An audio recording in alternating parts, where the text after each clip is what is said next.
Rocket1 Racing has announced that Josh Richards won't compete in the Hillbilly 100 tonight after he lost an engine last night in his heat race. Roll this up over at stockcarreport.com. You can find the link in the description below.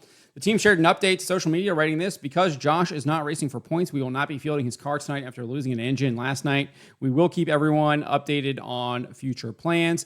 This was a post after potentially a scheduled post that they had gone out on their social media that said that he would be racing again, but maybe they just forgot that that had gone out because there were lots of people in the comments saying that they had actually spoken to Josh or Josh's wife and saying that he would not be racing today because of that blown engine. And then obviously they issued this update right here indicating he will not be racing because of losing that engine last night. He had a good night going. He qualified third in Group A and started second in Heat 1. He would get passed by Ricky Thornton Jr. early in the race and then would have a great battle with Donald McIntosh for second for a couple of laps. However, he made a small mistake and very nearly rolled the car when he nearly went off the track coming off of turn 2. He would lose second to McIntosh as well as third to Max Blair and found himself fending off the final transfer spot from a threatening Chubb Frank. We can take a look at this right here. I think it's over here.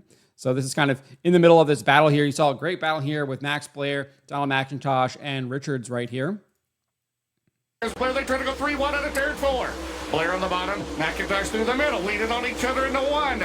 Out at turn number 2, down the back straightaway. Richards he can keep it on the track, but he'll lose a couple of... So obviously, a very scary moment right there for him. I definitely thought he might start barrel rolling, maybe something similar to what we saw with Stuart Friesen. Obviously, Friesen hit a wall, and that caused him to barrel roll there. But I thought Richards might end up barrel rolling there, but he was able to gather it back up and get back on the track. Later in the race, we would actually see kind of Chubb Frank would actually fall off of the track there, and then he would eventually be able to bring it back up. He also did not barrel roll or anything like that, but he would go flying off the track as well. Following a caution with 5 to go, Richards was able to work his way back up to third around McIntosh. He would stay there through 2 more cautions for Frank and Hayden Cowan. While running in third with 2 laps to go, his engine would give out and he would be done for the night. This is it right here. We'll just back it up a little bit because you kind of see it already expiring there. Third spot here. Brandon Shepard, his teammate's going to start on the pole of heat number 2, which is next as we have 2 to go. It'll be the Barons Performance white flag 1. And Josh Richards in the 1 car. Problems up in smoke in turn 2. So there you go. He almost actually got hit there. I don't know who was that almost hit him. It'll be the Barons Performance white flag 1. And Josh Richards. Yeah, the 4 car of Garvin Jr. there. I don't think he realized that Richards was having a problem there. Might have missed that hand signal from the car and kind of almost... Took his door off there, but fortunately didn't make contact and he was able to bring it back into the pits. But his night would be over. He would not make it out for the B main, and he will not be racing again tonight. It's unclear exactly when he will be back in a late model. It's possible he might be back when the Lucas Oil Late Model Dirt Series returns to the area for the Pittsburgher in the beginning of October at Pittsburgh, Pennsylvania Motor Speedway.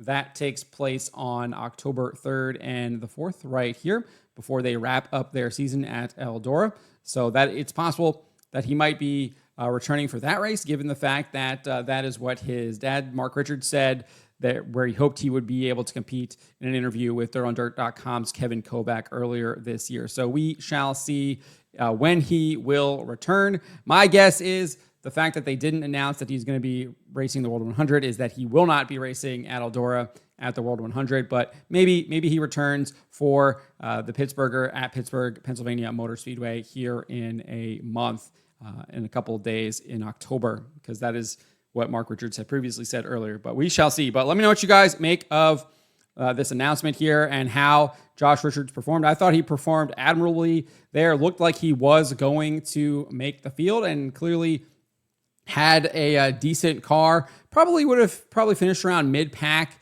in the feature based on how he was running there in the heat. But definitely I thought a good return for him until that engine failure. And it's a shame that he had that engine failure because I would have liked to see what he would have done tonight with 100 laps. I definitely feel like he would have probably made that feature and really kind of tested him there in a 100-lap feature to see what he had. But unfortunate that didn't happen. But hopefully we get to maybe see him back for the Pittsburgher. But we will have to keep our eyes out on an update for that. But again, let me know what you guys make of this. Let me know in the comments below.